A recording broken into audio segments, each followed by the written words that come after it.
Darcy, ja tervetuloa takaisin. Ulos lähteminen on tosi vaikeaa. Kun ovi aukeaa, kylmä tuuli tulee heti sisään ja puhaltaa suoraan turkkiin. Miksi se on aina niin kylmä? Sitten emäntä sanoi, Darcy, mennään kävelylle. Minä yritin nopeasti piiloutua sohvan alle, mutta se ei onnistunut. Pian minä seisoin ulkona lumessa ja tassuni olivat ihan jäässä. Minä halusin takaisin kotiin, tai vaikka saunaan. Me kävelimme isolle jäätyneelle järvelle. Sitten yhtäkkiä minä näin jotain outoa. Jäässä oli musta reikä ja sen vieressä oli ihmisiä uimapuvuissa.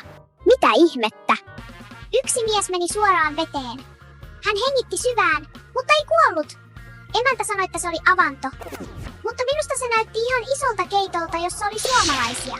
Jotkut juovat kuumaa kaakata, suomalaiset uivat jäässä. He ovat sisukansaa. Minä juoksen kotiin. Mutta uskaltaisitko sinä uida avantossa?